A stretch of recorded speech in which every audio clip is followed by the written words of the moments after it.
നിങ്ങളുടെ favourite shows ഇനി ഒരിക്കലും മിസ്സാവില്ല. ഇപ്പോൾ C5-ലൂടെ കാണും നിങ്ങളുടെ ഫേവറേറ്റ് ഷോസ് തികച്ചും സൗജന്യമായി.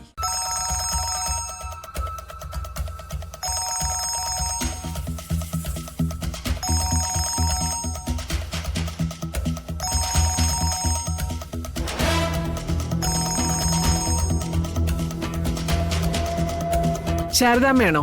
ആ അതെ സത്യമേ, പറഞ്ഞോളൂ. മകൾക്കൊരു ഭർത്താവിനെ കിട്ടി, കൊച്ചുമകൾക്കൊരു അച്ഛനെയും കിട്ടി. തകർന്നു പോയത് എന്റെ മകന്റെ ജീവിതോ.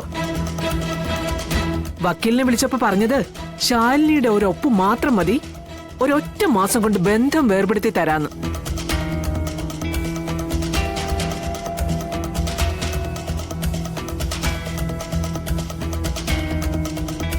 ഇനി ഇതിങ്ങനെ നീട്ടിക്കൊണ്ടു പോകാനാവില്ല. എത്രയും പെട്ടെന്നൊന്ന് ഒപ്പിട്ട് തരാൻ നിങ്ങളുടെ മോളോടൊന്ന് പറയണം. സത്യമേ, സ്കൂളിൽ വന്ന സത്യയുടെ അച്ഛനാണല്ലോ ഇപ്പോഴത്തെ വിഷയം. അതാരാണെന്നും എന്താണെന്നും അത് ശാലിനിക്ക് ആരാണെന്നുള്ള സത്യം ഈശ്വരനെ സാക്ഷി നിർത്തി ശാലിനി പറയും. അത് കഴിഞ്ഞു പോരെ ബന്ധം വേർപെടുത്തലും വക്കീലിനെ കാണലും ഒക്കെ. വീണ്ടും ഒരു നാടകമായിട്ട് വരാനുള്ള പുറപ്പാടാ. ഇതെന്റെ മകളുടെ ജീവിതമാണെന്ന് നന്നായി മനസ്സിലാക്കിക്കൊണ്ട് തന്നെയാ ഞാൻ ഈ സംസാരിക്കുന്നത്. അതിന്റെ ഒരു ആത്മാർത്ഥതയും എന്റെ വാക്കുകളിലുണ്ട്. ശരി, സമ്മതിച്ചു. പക്ഷെ അവള് പറയുന്നത് ഞങ്ങൾക്ക് സ്വീകാര്യമായില്ലെങ്കിൽ ഡിവോഴ്സ് പേപ്പറിൽ അവൾ ഒപ്പിടേണ്ടി വരും.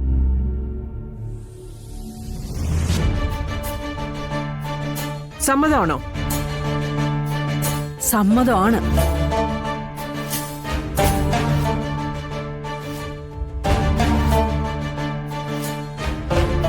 നീ നാളെ ക്ഷേത്രത്തിൽ പോണം.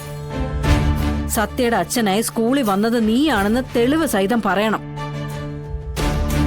ഇല്ലെങ്കിൽ ഡിവോഴ്സ് പേപ്പറിൽ നിന്നെ കൊണ്ട് ഒപ്പിടിക്കാന്ന് ഞാൻ സത്യാമ്മയ്ക്ക് വാക്കു കൊടുത്തിരിക്കുക.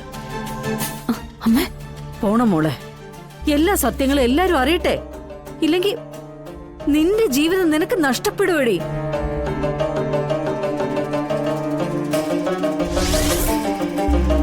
ഒപ്പിടണോന്നോ അമ്മ എന്തൊക്കെയാ പറയുന്നേ? ശാലിനിയുടെ കൂടെയുള്ള സത്യയുടെ അച്ഛൻ. അവൾക്ക് അയാളെ ജീവിതത്തിലേക്ക് തിരഞ്ഞെടുക്കാമെങ്കിൽ നിനക്ക് എന്തുകൊണ്ട് ആയിക്കൂടാ? അതൊക്കെ ശരി തന്നെയാ. പക്ഷെ അങ്ങനെ പെട്ടെന്ന് പറിച്ചു കളയാൻ പറ്റുന്നതാണോ നമ്മുടെ ഉള്ളിലുള്ള ഇഷ്ടങ്ങള്? ശാലിനിക്ക് സാധിക്കുന്നുണ്ടല്ലോ, പിന്നെ എന്തുകൊണ്ട് നിനക്ക് സാധിച്ചുകൂടാ? അവൾ ഒപ്പിടാൻ തയ്യാറാണല്ലോ, പിന്നെ എന്തുകൊണ്ട് നിനക്ക് കഴിയുന്നില്ല? എടാ മോനെ, എടാ, നമ്മളെ വേണ്ടാത്തവർക്ക് മുന്നിൽ നമ്മൾ എന്തിനാ യാചനയുമായിട്ട് നിൽക്കുന്നത്? വലിച്ചെറിഞ്ഞ് കളയടാ അവളെ. മറ്റൊരാളെ മനസ്സിൽ പ്രതിഷ്ഠിച്ച് അയാളാണ് തന്റെ കൊച്ചിന്റെ അച്ഛനെന്ന് വിളിച്ചു പറഞ്ഞവൾക്ക് മുന്നിൽ നീ എന്തിനാടാ നിന്റെ ജീവിതം തകർക്കുന്നത്?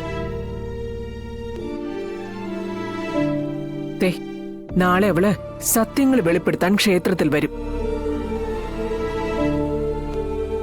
നമുക്കും പോണം. അവള് വരണം.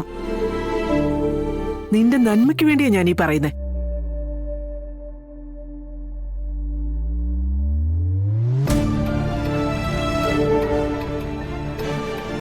ഡൗൺലോഡ് ചെയ്യൂ C5 ആപ്പ്. കാണൂ എല്ലാ എപ്പിസോഡുകളും സൗജന്യമായി.